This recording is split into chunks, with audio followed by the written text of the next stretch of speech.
This is still TV3Newday. It is the big issue. And in the studio with me, Gabriela Tete is a member of the NDC communications team, and Dr. Antoinette Thibault-Darko is the executive director for the Dankwa Institute. We're moving on to our next topic. And yes, we would like to hear from you. The hashtag is TV3Newday. So keep your comments and questions coming in. But there's been some back and forth in the last few days over, the chronology of events that led to the different acreage that were reported were given to the Owu family, or were supposed to have been given to the Owu family by government. And so the Lands Ministry, after Ghanaians asked many questions as to why we moved from what was supposed to be 90 acres to 361.50 acres in the EI 144 that was released, they also released a chronology of events. And so it moved from 90 acres, which was agreed under former President Kufuor. And we're told that when former President Mills, may he so rest in peace, came into power, the family also went ahead to petition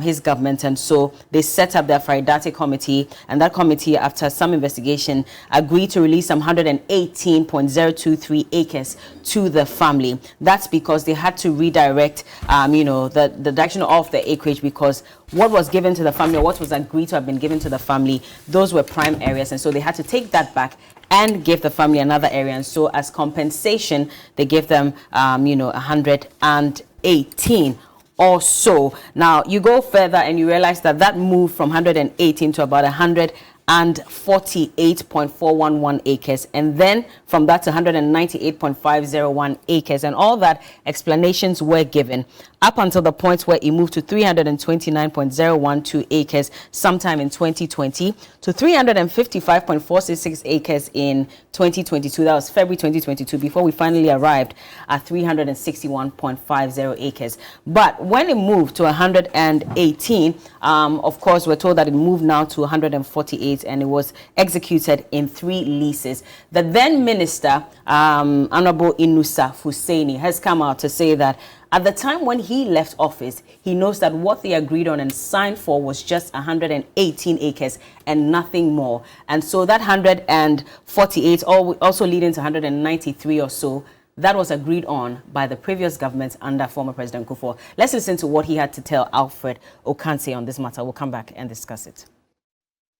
This statement talks about point 22. Despite the fact that the said Afaridate committee recommended the release of an average of 118, which you talked about, on 30th September 2013, the Forestry Commission executed 3 leases in favor of the Owu family, totaling 148.41 acres. Do you know about this? No, I'm surprised.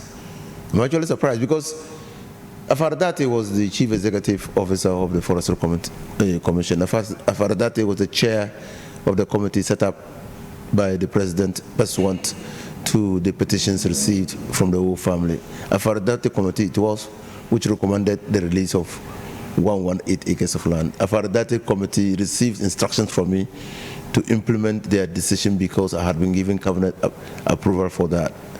It will come to me as a great surprise that the same committee that recommended that only 118 be given to them will vary the decision of cabinet to endorse their recommendations and order that that portion of land be released to them.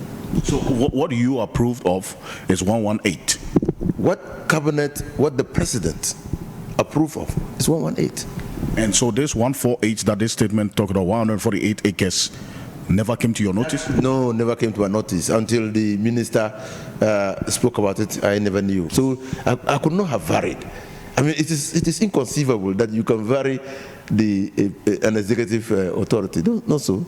You cannot vary that. I mean, executive authority is vested in the president under Article 58 of the Constitution, and you have to.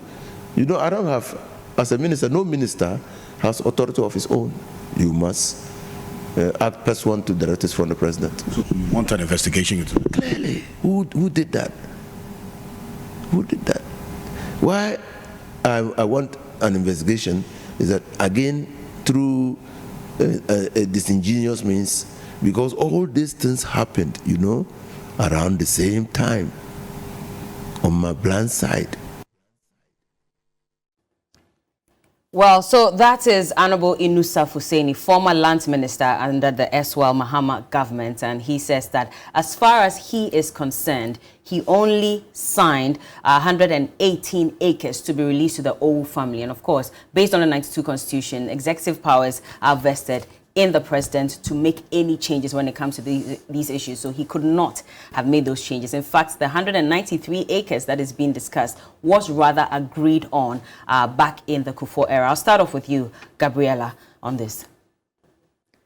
The Achimota forest issue, very murky and very disturbing news. I mean, the controversies keep escalating day in and day out. We're having a conversation about floods, and the presence of Achimota forest is very key. I mean, speaker after speaker has made this very important point, that the presence of Achimota forest is very key to the sustainability of the city of Accra. In 2017, all of you are talking about Akufo-Addo going to COP 23 with 300 people. But do you remember that in 2017, the city of Accra won the Green City at the Bloomberg Awards? The award was picked up by the mayor of Accra at the time, the young man who left last term. Why did we win that award? Was because we had a forest in the middle of our city to sustain our city. You're saying it was picked up by Nia J. Yes. Okay. And they made so much noise about it. And now we are finding out that it turns out that the forest is under threat because people have been signing off portions of the forest to the blind side of the people of Ghana, who are the original custodians and not the whole family of Achimota Forest. Achimota Forest is a public property belonging to the entire Ghana. It was bought from the Owu family? It was bought from the Owu family. I don't want to go into who the Owu family are and whether they are entitled. I don't want to get into that conversation. My interest is in about the sustainability of the city of Accra and that forest. Today we find out that under the era of President Kufuor, this family petitioned for 90 acres. They were granted 193. Question was, if they wanted 90, why was it given to them at 193? How were they granted 193? Because there is a document that has been released by the Lands Ministry, and this was dated 24th November 2008. There was an MOU signed. There was an MOU signed that said that they agreed to the 193. And for those acres, they were not going to hold government accountable for any other compensation in the future. There was an MOU signed to that effect, which meant that they should not have come back again asking for any other land. I know that those acres were granted, but I remember very well that in the era of President Kufuor, the issue of Achimota Forest became a very contentious issue going into the elections 2008.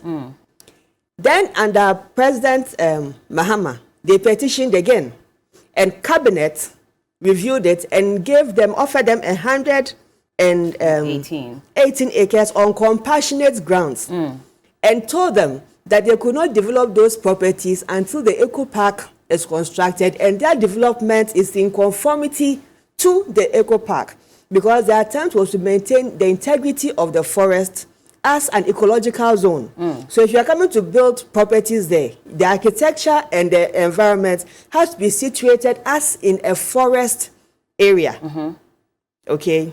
So you are saying that the 193 was agreed on under former President Kufuor. Yes. And then your government came and reduced it. Yes. Let me just read this document that I said was dated 24th of November 2008. And I'm jumping to point 9. It says that pursuant to the said agreement, all that piece and parcel of land particularly described in the schedule hereto and measuring approximately 193.02 acres and edged yellow on the attached plan shall remain state land, free from all encumbrances. Then it jumps on to 11 that says that the first party shall grant to the second party a leasehold interest for 99 years at peppercorn rent over a portion of land referred to in paragraph 9 above, provided always that the total area to be leased shall not exceed 90 acres. Is that the MOU so or how, you are reading? No, I'm reading a document. This was also What an document agreement. is It was this? an agreement between the Ministry of Lands and Forestry and Mines and Ni Owu family, and it's dated November 24, 2008.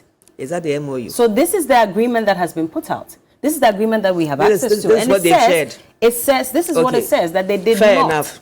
So how do we jump from 118 now to 360?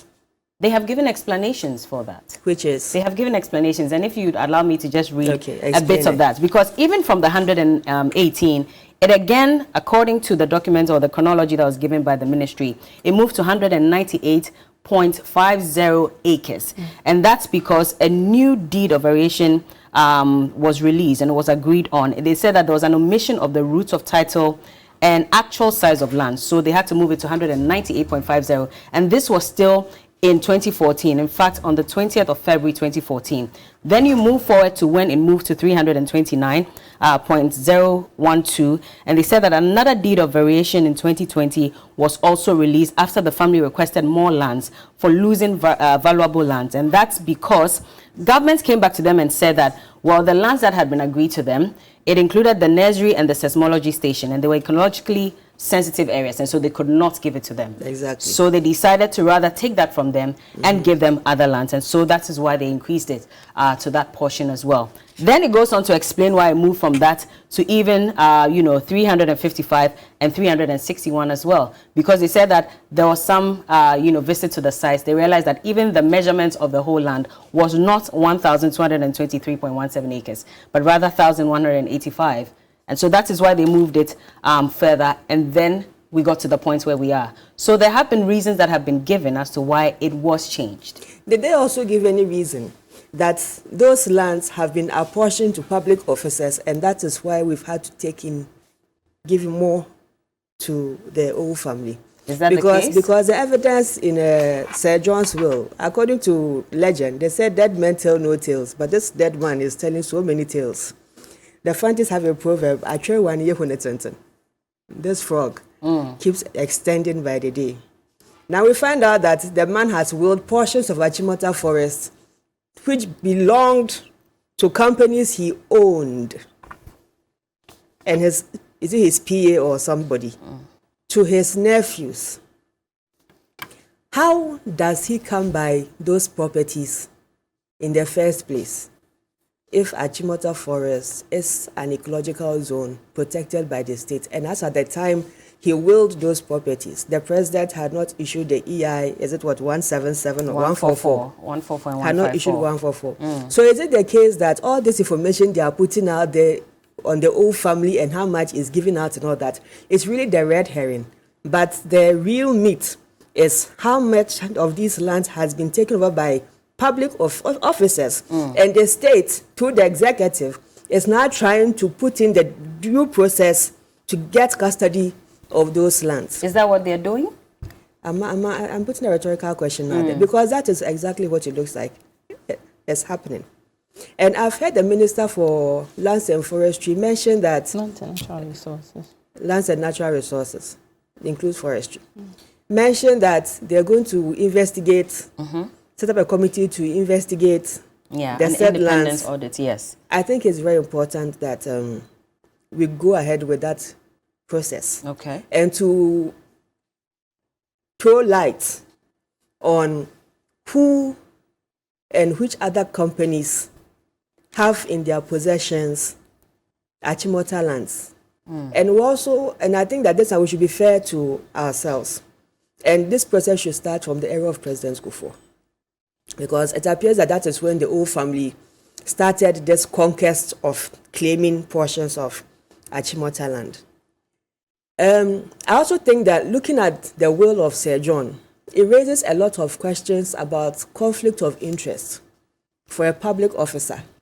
Here is the case: you are Chief Executive of Forestry Commission. You have allocated portions of a forest to yourself and Ramsey sites, which you are supposed to be a custodian or a protector of those sites. Secondly, in your will, there was a media report, I think you played, that's about the Ramsey site. There was a report where his company is supposed to have gifted Forestry Commission a pickup. Yeah. And in return, Forestry Commission was to provide security to his mining company, which was mining in a forest reserve. another worrying situation, because it brings the question of conflict of interest of a public officer. Some people are saying that the man has passed on. So, I mean, what can you do? But I think that it's important that you go into these things and to clarify where are the weaknesses in the institutional framework that allowed these processes to go on. And beyond Sir John, which other public agencies and public officials are undermining their organizations and taking advantage of the offices they hold to enrich themselves? Because I think under Shraj, yes, under Shraj, where the issue of with the constitutional framework, it's a Shraj that's mandated to investigate the issue of conflict of interest and what abuse of office is. So they should handle, they should be allowed to handle that aspect. Whether the man is dead or alive, we'll learn a lot from that and build stronger institutions. Again, the special prosecutor also ought to show interest in how come companies owned by Sir John own lands in government-controlled environments.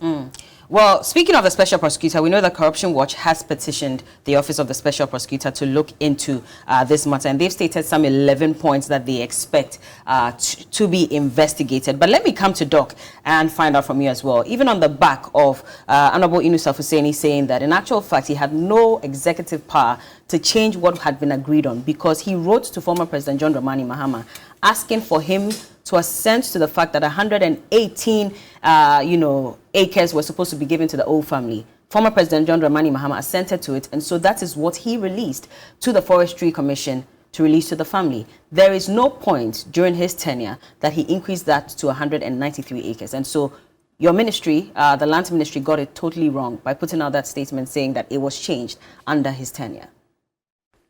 So the Lands Ministry conducted this based on evidence and documentation for each time that a petition was sent through the ministry's processes, or from the Forestry Commission to the ministry and then to the presidency or whatever. So the processes is what is the statement, the 10-page statement is speaking to. And you notice that it is a proper chronological account.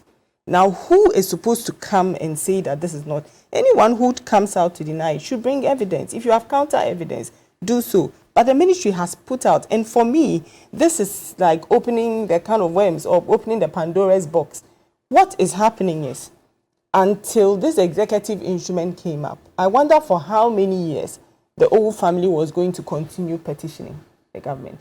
So, His Excellency President Akufo-Addo comes to finally put a close to this by saying, okay, this thing has to be gazetted for the old family. And let's bear in mind the fact that the history that shows what the old family gave as public state, to the state, shows that they gave so much to Achimota School, for which they were compensated, but what they gave for the forest, they were not compensated for. Let's look at Accra today. Fast developing city, congestion, and etc. And by some reason, they petitioned and they said, okay, let's give them the peripheral areas. Let's also look at the current state of the Achimota forest. If going forward, we're going to even make the forest better and develop it into something better. I worry about the fact that peripheral areas is being used for armed robbery and church, so all sorts of. So definitely there must have been some set mind and some discussion to understand why the family would petition and they will be given certain peripheral areas. In my mind, I wish this had come to an end earlier. Okay, then perhaps we wouldn't have to face this. But for some reason, it looks like every time the petition was represented, some negotiations which you and I are not privy to took place, and it kept going. So for me, it cuts across all administrations.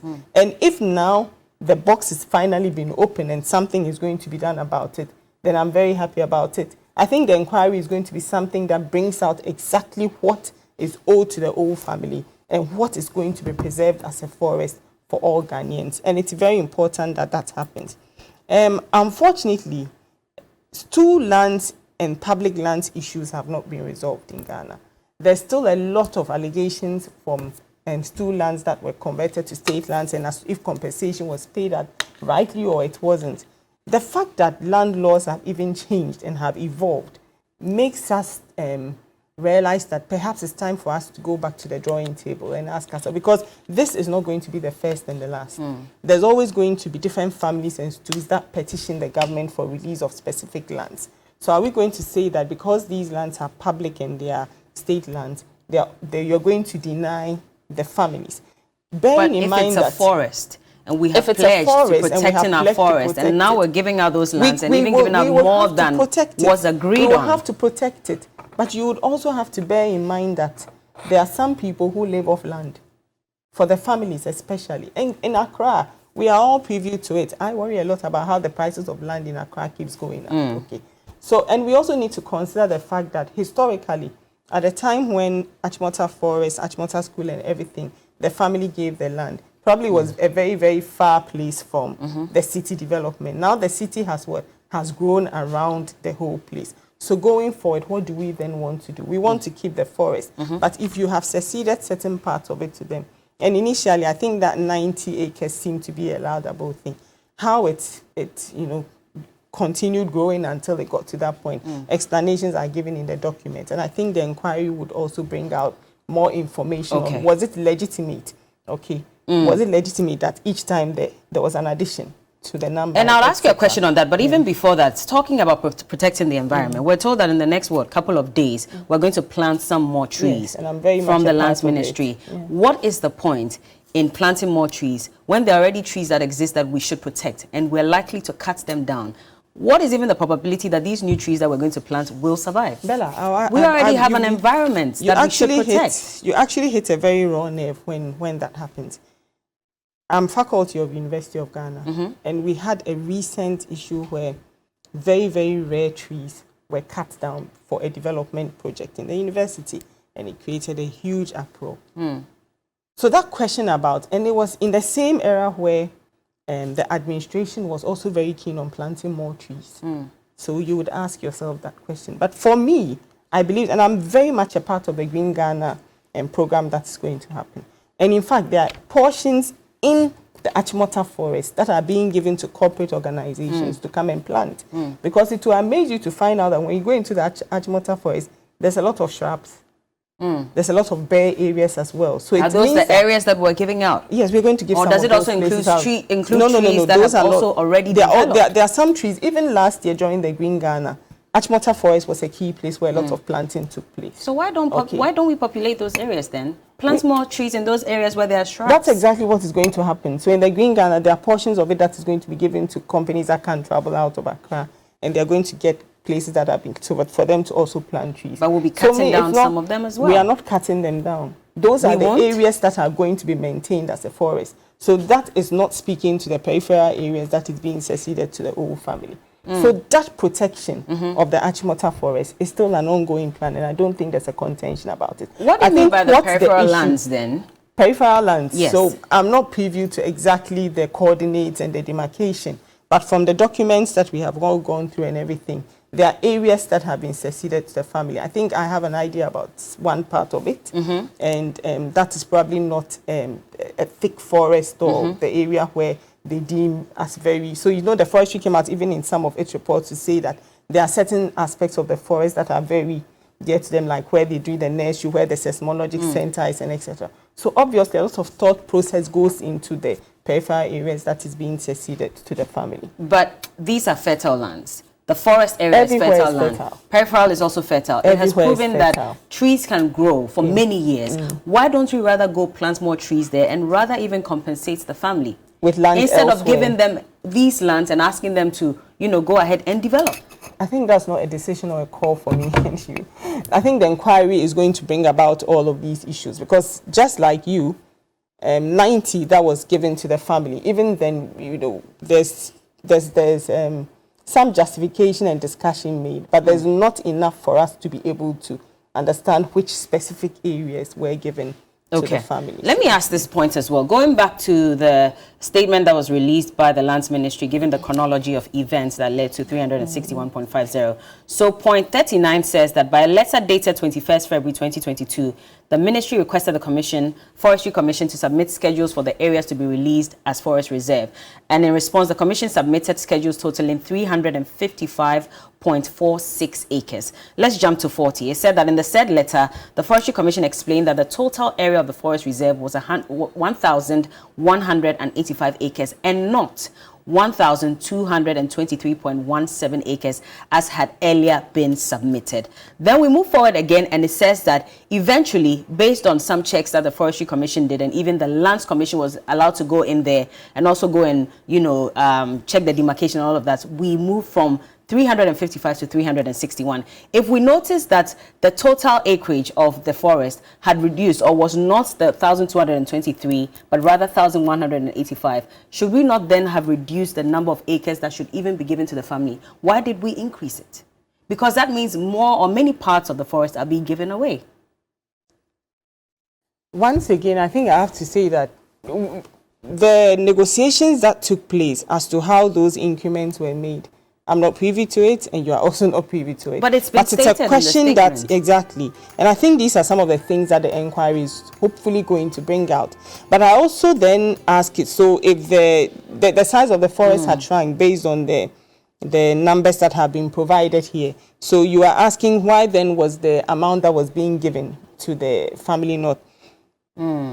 It's a question. I mean, it's something that I would also wonder about. But I think, and here my perception is what is guiding me, I think basically what happens then is you go and you put in coordinates for a specific amount of land. And over here, you can see that the invitation was given to the Survey and Mapping Division of the Lands Commission to now come and do their verification before the actual land is then given to them.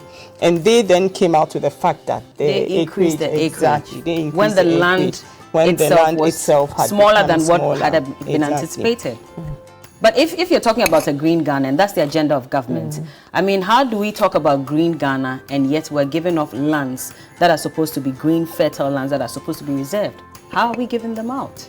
Does it not defeat the agenda? You see, one other thing that we need to bear in mind is the kind of enrichment that has even taken place along those places. And therefore, what you then want to do to ensure that you can conserve a certain place and ensure that it is not enriched upon. And that's why two instruments were coming out from this. One that says that, so for me, that's what I say, that nobody seemed to have been able to move to that step where you gazette, what is being given out to them.